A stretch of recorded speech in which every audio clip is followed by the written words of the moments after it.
여러분, 우리 예배에 제목이 있습니다. 주제가 있습니다. 우리가 더 이상 우리 예배를 청년부 예배라고 부르지 않고 더워너십이라고 부르는 이유가 있죠. 왜냐하면 20대, 30대의 언어로 오늘날 우리가 이 성경의 말씀을 우리 신앙 안에서 다시 해석하고 싶은 겁니다. 우리의 언어, 우리의 이야기로 오늘 우리의 삶에 이 말씀들을 적용시켜 보고 싶은 거죠. 물론 주일 1부, 2부 예배도 충분히 하나님의 은혜가 있고 하나님 그 모든 유치부, 초등부, 중고등부 예배도 다 각자의 하나님께서 일하심이 있지만 오늘 우리가 여기에 모인 것은 이 청년의 세대를 보내고 있는 우리가 우리의 언어, 우리의 이야기 속에서 이 하나님의 말씀을 들여다보고 적용했을 때 오늘 나에게 말씀하시고 이 시대의 MZ세대로 살아가고 있는 우리가 어떻게 진짜 믿음 안에서 살아갈 수 있는지를 함께 이야기하고 나누고 싶은 것이죠. 그래서 저는 우리 예배를 강요하고 싶지 않습니다. 청년들 안 드리는 청년들 막 드려라, 특히 우리 중고등부, 유치부, 유초등부 교사하는 사람들 안 드리는 사람들 교사도 하지 못하게 하라, 그런 마음들이 불뚝불뚝 올라올 때가 있죠. 있는데 제가 이제껏 그러지 않고 끝까지 참은 이유는 딱 한 가지였습니다. 하나님이 찾으시는 예배자, 하나님의 은혜를 사모하는 예배자들이 있을 것이다라는 믿음 때문인 거예요. 오늘 우리의 언어로 지금 너무나도 익숙해져 버려 있고 다 알고 있을 만한 이 탕자의 이야기를 같이 나누려고 합니다. 아주 귀에 못이 박히도록 들어왔던 이야기죠. 작은 아들이 다 아시다시피 아버지에게 재산을 요구합니다. 그런데 뭐라고 요구하나요? 12절에 보면 뭐라고 요구하죠? 재산 가운데서 내게 돌아올 몫을 달라고 합니다. 언제 돌아올 몫일까요, 이게? 언제 나눠줄 몫일까요? 아버지의 돌아가시는 재산이 아니라 유산인 거죠, 이거는. 그래서 이 말인 즉슨 내가 지금 아버지 죽었다고 여기고 안 볼 생각하고 미리 재산 땡겨다가 원하는 대로 살 터니 날 좀 팍팍 밀어주시고 보내주시오. 이 이야기가 지금 작은 아들의 이야기입니다. 그런데 이때 여러분, 아버지의 재산은 대부분 뭐였을까요? 아버지의 재산, 양, 또 밭, 땅. 양, 염소 이런 것들은 사실은 소위 말해서 재산으로 가져다가 현금화 시키기가 쉽지가 않았을 건데 그 당시에 대부분의 재산은 아마 2025년 대한민국이나 2000년 전에 이스라엘 땅이나 다 하나같이 부동산이 대세다. 부동산 재산이었던 거예요. 아버지 땅 팔아서 나 줄 거 미리 땡겨주세요. 근데 여러분, 성경은 땅에 대한 아주 깊은 이야기를 갖고 있어요. 우리 레위기 말씀 좀 띄워주시겠습니까? 레위기 25장 23절 같이 읽겠습니다. 시작. 땅을 아주 팔지를 못한다. 땅은 나의 것이다. 너희는 다만 나무이며 나에게 와서 사는 임시 거주자일 뿐이다. 땅을 팔지 못한다라고 말씀하시는 분명한 율법의 말씀, 성경의 말씀이 있음에도 불구하고 지금 그 아들은 그 땅을 팔아서 나한테 좀 팍팍 밀어주세요, 아버지. 나 내 멋대로 좀 살고 싶습니다.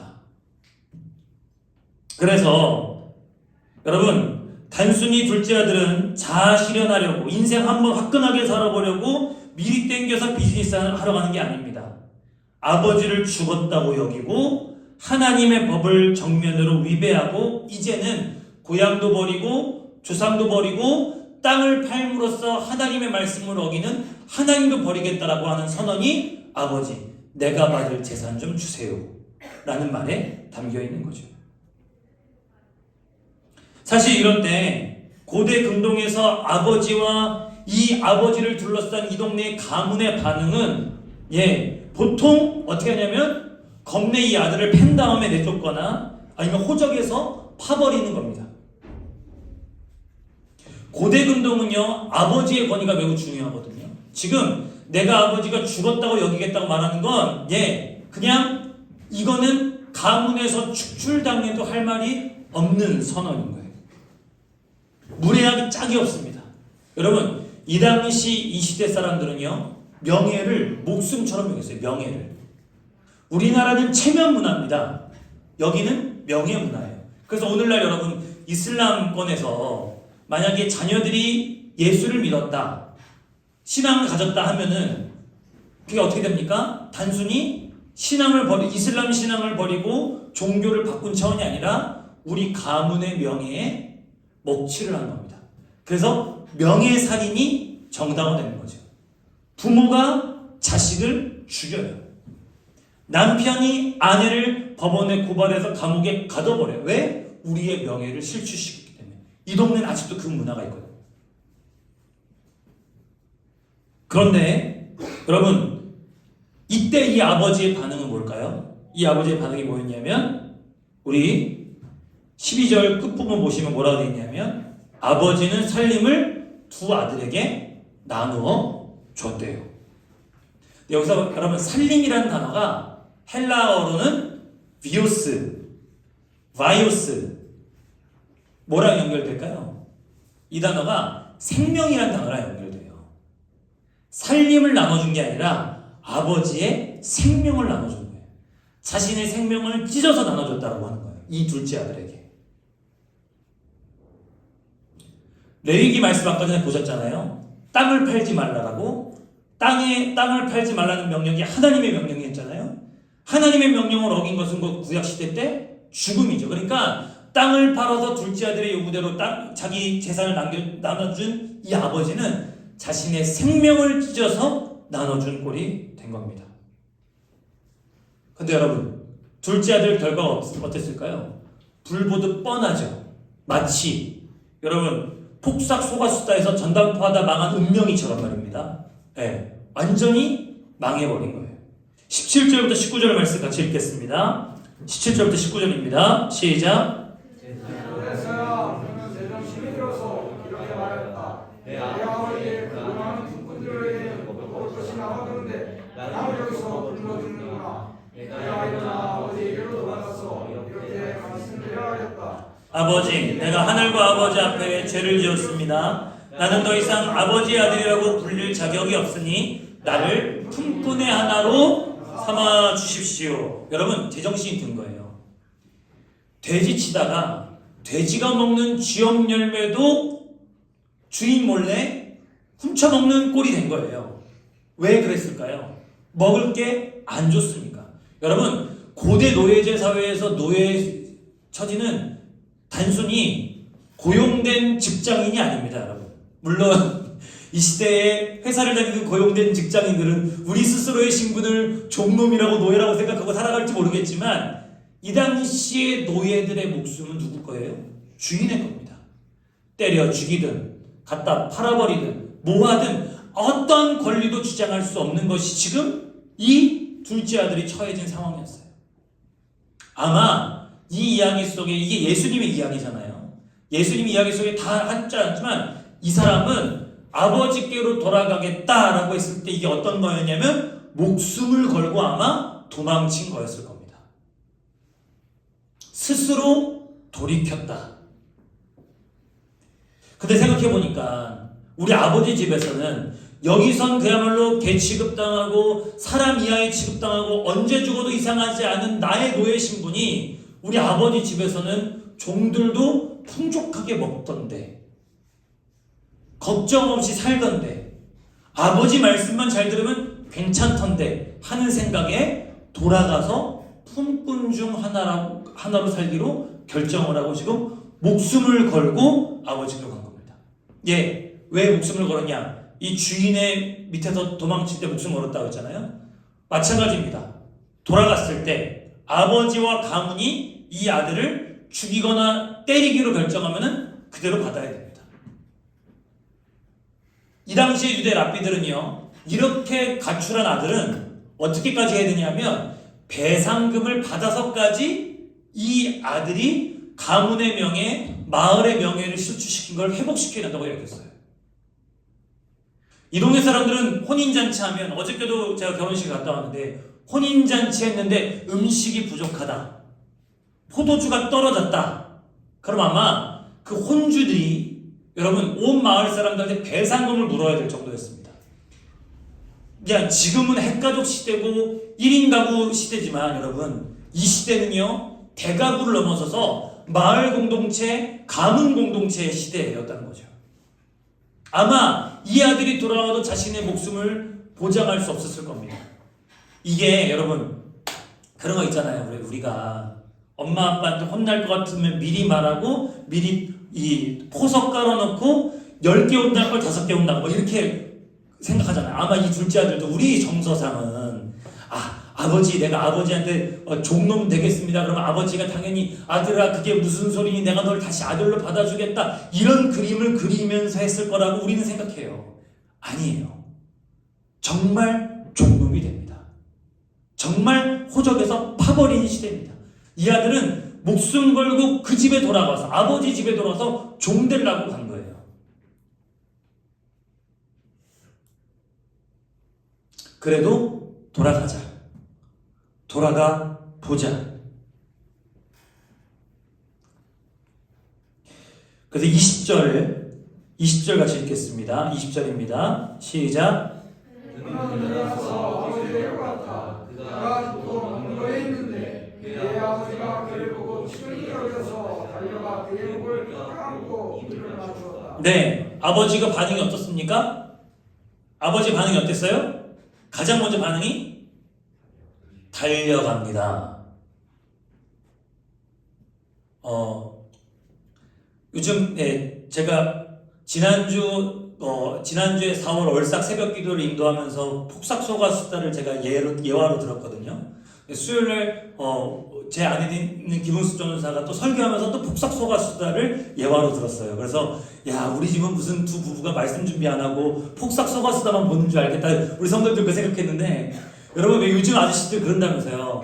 우리 아버지들이 자기가 관식인 줄 안다고 다 학시 아저씨인데 이 동네 사람들 이 당시 아저씨들은 대부분 다 아버지들 학시 아저씨예요.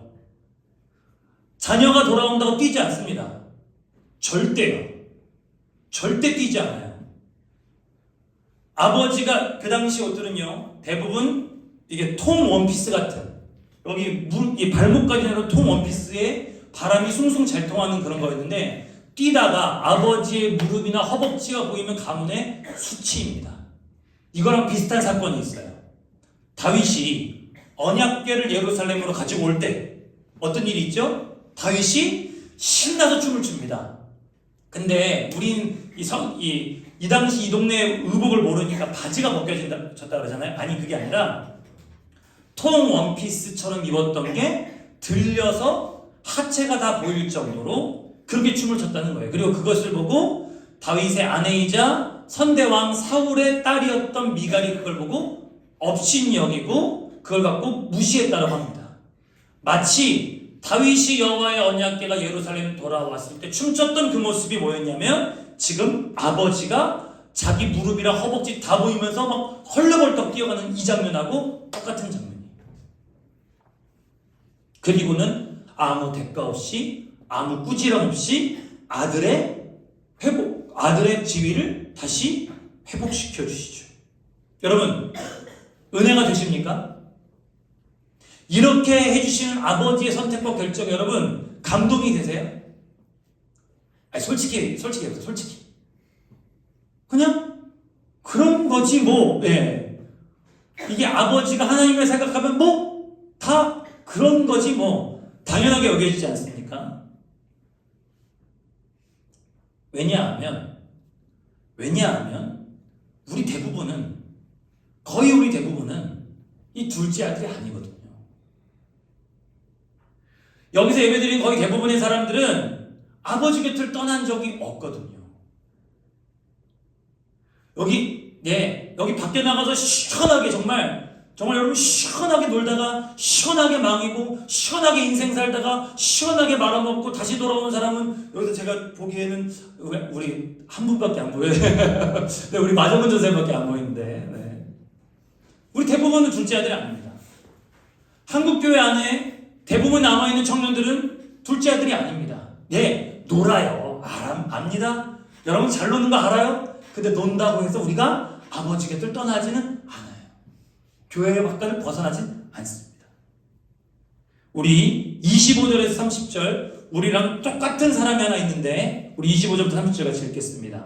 시작. 그런데 큰아들이 밭에 있다가 돌아오는데 집에 가까이 이뤘을 때 음악 소리와 춤추면서 노는 소리를 듣고 종아를 서서 무슨 일인지를 물어보았다. 종이 그에게 말하였다. 아우님이 집에 돌아왔습니다. 건강한 몸으로 돌아온 것을 반겨서 주인 어른께서 살진 송아지를 잡으셨습니다. 큰아들이 화가 나서 집으로 들어가려고 하지 않았다. 아버지가 나와서 그를 달랬다. 그러나 그는 아버지에게 대답하였다. 나는 이렇게 여러 해를 두고 아버지를 섬기고 있고 아버지의 명령을 한 번도 어긴 일이 없는데 나에게는 친구들과 함께 즐기라고 염소 새끼 한 마리도 주신 일이 없습니다. 그런데 장녀들과 어울려서 아버지의 재산을 다 삼켜버린 이 아들이 오니까 그를 위해서는 살진 송아지를 잡으셨습니다.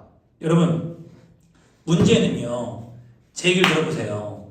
둘째 아들의 지위를 회복시켜 줬어요. 자, 그럼 나중에 이 아버지가 죽을 때 이 둘째 아들한테는 유산을 줄까요? 안 줄까요? 아니죠. 아들의 지위가 회복됐으니까 유산을 또 주는 겁니다. 자, 그럼 생각해 보세요. 우리 여기 계신 20년 이상 우리 청교열린교회를 다녀왔던 대부분의 큰아들들. 자, 둘째 아들의 지위를 회복시켜주지 않으면 지금 남아있는 아버지의 재산 다 누구 겁니까? 왜 화가 났는지 아시겠어요? 지금 큰아들이 왜 화가 났는지 아세요? 여러분, 이게 옳아요? 자, 여러분들을 생각해 봅시다. 이게 맞아요, 여러분? 여러분들이만 받아들이겠어요?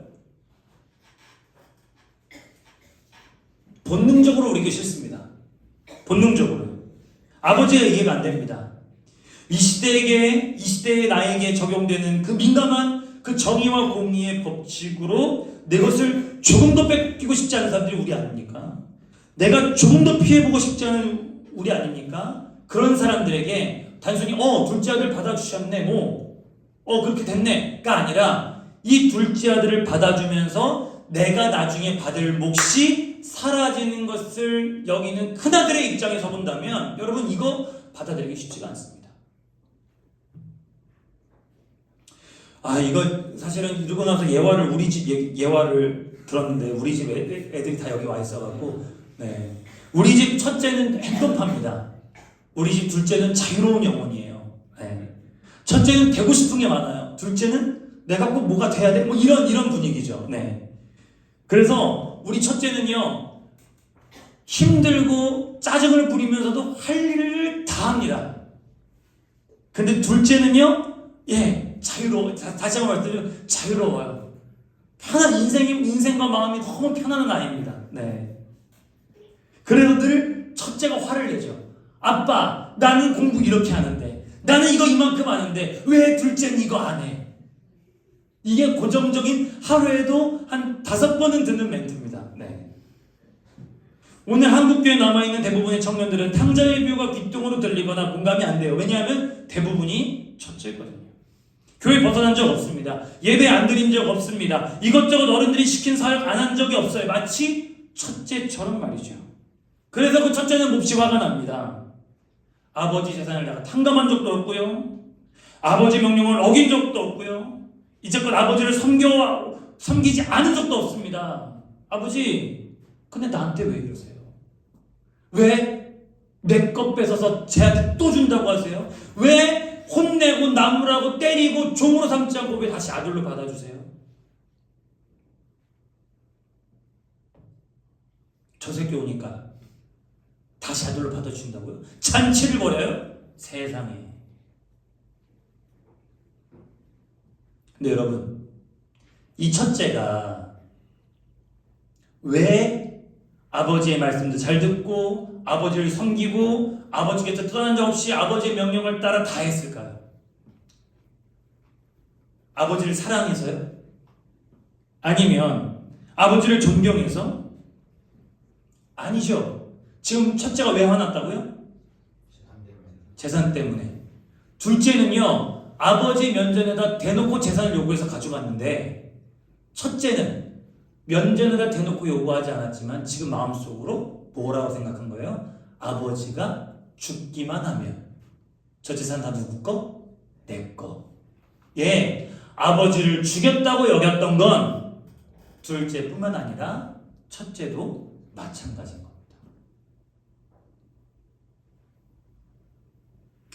아버지가 살아계신데 둘째는 대놓고 아버지의 생명을 치렀지만 첫째는 조용히 아버지를 죽은 것처럼 여긴 겁니다.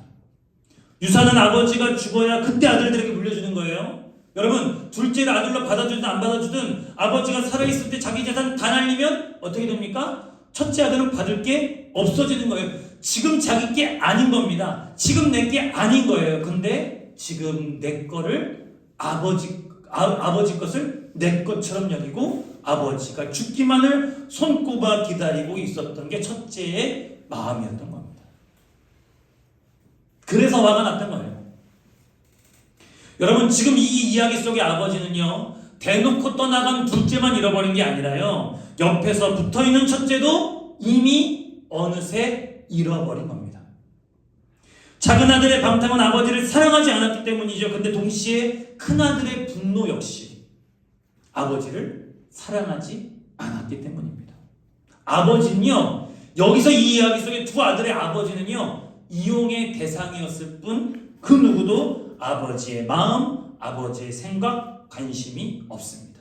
예, 이 아버지는 정신 나가서 나간 둘째도 잃어버렸을 뿐만 아니라 멀쩡히 옆에 붙어있는 첫째도 잃어버린 거예요.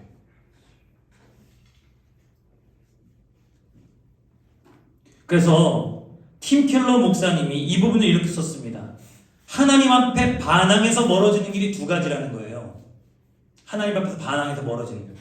첫 번째는요, 그분의 규율을 어기고 내 멋대로 사는 거고요. 두 번째는요, 거꾸로 철저히 하나님 명령하신 모든 규범을 다 지키는 거예요. 저는 우리 청년들, 우리 지난주에도 임원들하고 같이 얘기했는데, 우리 청결림교회에 남아있는 20대, 30대의 청년 너무 착합니다. 저는 너무 착해요. 그 너무 착함이 때로는 걱정이 돼요. 착한 게 뭐가 걱정이 돼요, 목사님? 착하면 좋은 거지. 네. 그 착함 속에 여러분들의 순종 속에, 여러분들의 아무렇지도 않게 이 교회 문지방을 동해물과 백두산이 마르고 닳도록 밟는 이 모든 순간들을 통해 여러분, 혹시라도 우리는 어느샌가 아버지를 죽은 것처럼 여기진 않았을까? 여러분, 이 탕자의 비유는요, 누구한테 들으라고 하신 말씀이냐면 둘째 아들에 해당되는 이방인과 창기와 세리들한테 하신 말씀이 아니라 바리새인한테 하신 말씀이에요. 여러분, 바리새인은 첫째겠습니까? 둘째겠습니까? 전형적인 첫째죠. 전형적으로 예배 잘 드린 사람, 전형적으로 말씀 잘 읽는 사람, 전형적으로 신앙생활 잘하는 사람, 첫째입니다.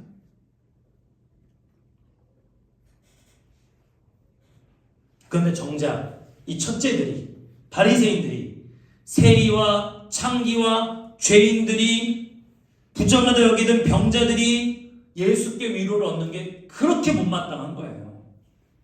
그러니 예수께서 바리새인들에게 이 이야기를 들려주시며 깨우치기를 원하셨던 거죠. 바로 이 큰아들의 어긋남, 큰아들의 당연해 보이고 옳아 보이는 이 분노를 통해서 말입니다. 형부류의 사람들 봉사 많이 합니다. 형부류의 사람들 섬기기도 많이 섬깁니다. 예, 이 바리새인들 무시하면 안 됩니다, 여러분. 예배를 꼬박꼬박 드렸던 사람들이고요, 하루에 3번 기도했던 사람들이고요, 11조 다 했던 사람들이고요, 자신이 갖고 있는 것에 구제와 선행을 베풀어서 가난한 사람들 다 도왔던 사람들이 이 바리새인들이에요. 근데 여러분, 그들이 베푸는 선행의 대상은 누구였냐면 가난하고 어렵고 힘들어하는 사람들을 위해서 베푼 게 아니라 전적으로 누구 위해서? 나 위해서. 어느 날 여러분, 농부가 어느 나라의 농부가 당근밭을 일구고 있다가 자기가 평생 농부하다가 가장 큰 당근, 정말 호박만한 당근을 캔 거예요. 너무 기뻤어요. 자랑하고 싶었어요. 그리고 자신이 다스리는 왕한테 존경과 사랑의 마음을 담아서 선물해주고 싶었어요. 왕이시여, 제가 평생 농부했는데요. 평생 농부질 했는데 이 당근, 호박만한 당근 만들었습니다. 왕, 이거 다 쓰십시오. 왕, 임금님께서 마음껏 쓰십시오. 드린 거예요. 그랬더니 그 임금이 너무 기뻐하면서, 야, 착하고 충성된 종아, 내가 옆 동네 밭까지 맡길 테니까 한번 잘 만들어봐. 마음껏 농사지어. 이 이야기를 귀족이 들었어요. 오? 세상에. 이 귀족이 이야기를 듣고 외국에서 수입한 말을 왕에게 갖다 줬어요. 왕이시여, 내가 정말 좋은 종말을 왕에게 드립니다. 그랬더니 왕이 너무 기뻐하면서 옳지, 옳지, 야, 좋다 하고 고마워하고 받고 아무 말이 없는 거예요. 뭐가 더 와야 되는데 아무것도 없는 거예요. 그랬더니 이 귀족의 갸우뚱한 마음을 간파한 임금님이 뭐라고 그랬냐면, 얘야, 농부는 그 당근을 나한테 주었다. 그런데 너는 저 귀한 말을 너에게 줬구나 라고 얘기합니다. 농부는 기뻤습니다. 왕에게 이런 걸 드릴 수 있어서 감사했습니다. 이런 엄청나게 큰 당근을 수확해서 신나고 놀랍습니다. 그의 삶에 여러분 기쁨이 있습니다. 그런데 귀족에게는 왕과의 관계가 감사, 놀라움, 기쁨이 아니죠. 뭐죠? 거래죠. 거래하고 싶었던 겁니다. 감사와 기쁨과 경의 없이 계산기만 두드립니다. 문제는요, 이 계산이 수지타산이 안 맞으면 화부터 나는 거예요. 기도대로 응답되지 않습니다. 내 삶이 뭔가 시원하게 풀리지 않습니다. 아니, 오히려 더 악화되는 것만 같습니다. 그때 보통 하는 일이 스스로를 자책하거나 내가 뭔가를 잘못해서 내 인생이 이렇게 풀린다거나 아니면 하나님을 덜 섬겨서 이렇게 된 것도 같고, 그것도 아니면 이제 본격적으로 하나님한테 화내기 시작합니다. 내가 믿어서 뭐해? 내가 섬겨서 뭐해? 내가 이 시간들 봉사해서 뭐해? 내 인생이 이 모양 이 꼴인데. 29절 같이 읽겠습니다. 29절입니다. 시작. 그러나 그는 아버지에게 대답하였다. 나는 이렇게 여러 해를 두고 아버지를 섬기고 있고 아버지를 한 번도 어긴 일이 없는데 나에게는 친구들과 함께 즐기라고 염소새끼 한 마리도 주신 일이 없습니다. 네, 아버지 나한테 준 게 없잖아요. 아버지 내 인생은 왜 이래요? 삶에 기쁨이 없습니다. 누림도 없습니다. 분노, 죄책감, 원망, 원한으로만, 미움으로만 가득합니다.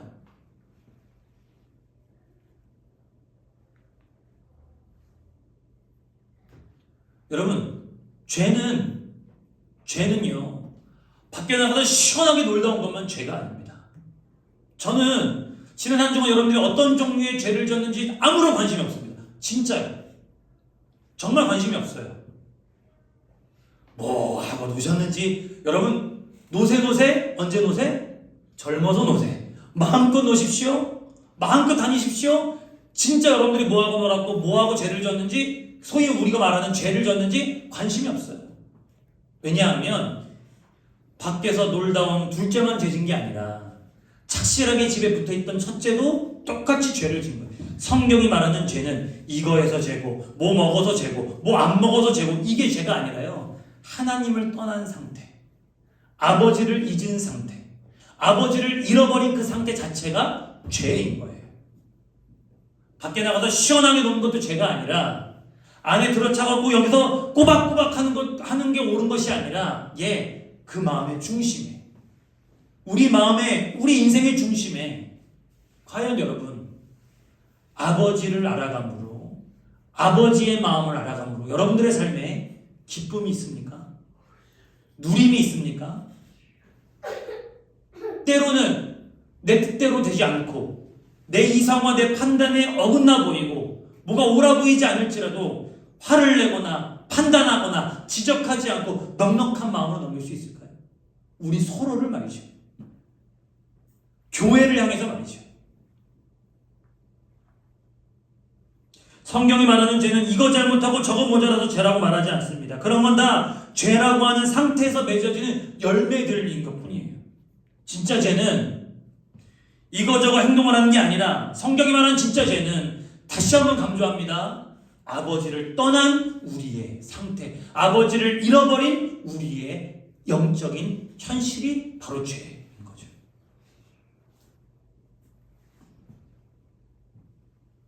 교회를 다니고 예배를 드리고 여기저기 헌신을 다해도 여전히 우리는 스스로도 정죄하고 남도 정죄합니다. 기쁨이 없고 불안하고 염려하고 걱정합니다. 그런데 여러분, 아버지 곁에 있었던 성경 속의 자녀들이, 아버지의 마음과 생각을 알았던 성경 속의 수많은 인물들이 하나같이 이야기하는 게 있습니다. 뭐냐면 하나님은 우리의 뭐라고요? 피난처시라고요. 하나님은 우리의 피난처시래요. 여러분, 주일날 이 자리에 모이는 여러분들이 피난처로 피난 오시는, 도망와서 여기서 안락함을 누리시는 여러분 그런 하나님의 사람들입니까? 아니면 우리의 습관, 우리의 생활 방식, 생활 양식 때문에 이 자리에 모이는 그런 삶일까요? 제가 이 피난처가 과연 어떤 곳인가를 깊이 묵상하다가 역시 떠오른 게 폭삭소가수다입니다. 미안합니다.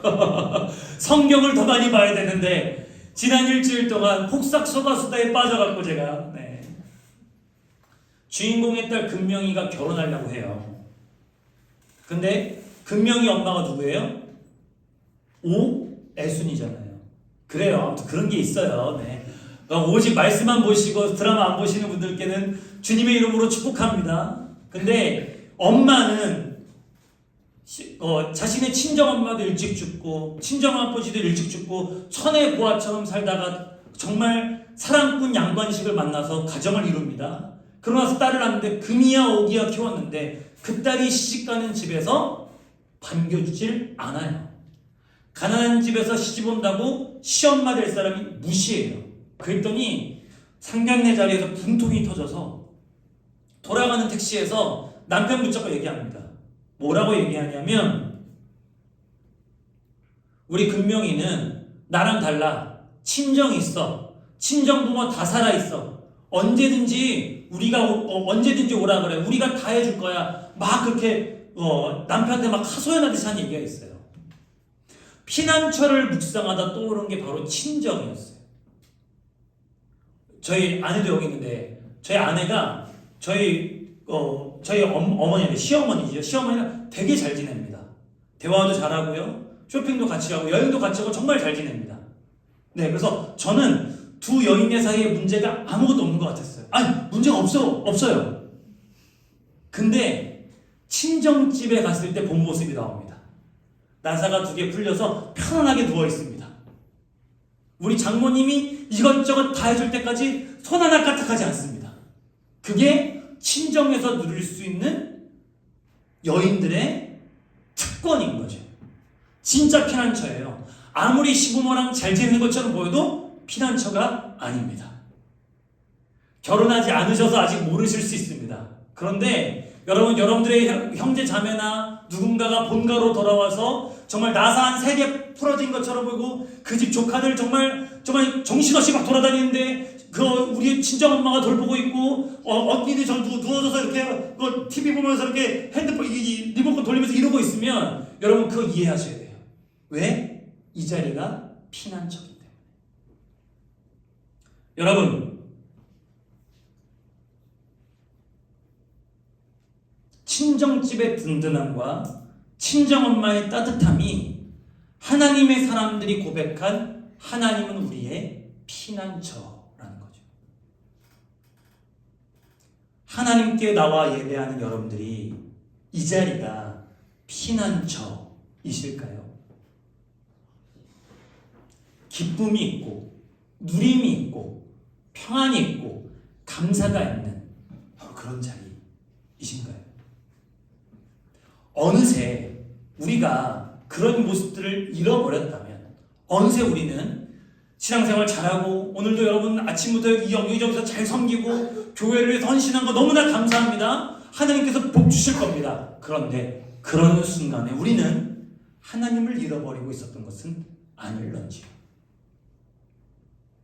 다시 한번 여러분들의 삶의 모습이 둘째 아들이건 아니면 첫째 아들이건 어느 곳에 있건 상관없이 여러분 우리가 다시 한번 되찾아야 될 것은 다시 한번 우리가 새겨야 될 것은 하나님이 우리를 잃어버렸고 죽었다 여기시지 않도록 우리 또한 다시 한번 잃어버린 하나님의 마음을 되찾아야 될 줄 믿습니다. 아멘. 여러분, 여러분들의 믿음에 하루하루가 기쁨이 있었으면 좋겠습니다. 아멘. 누림이 있었으면 좋겠습니다. 아멘.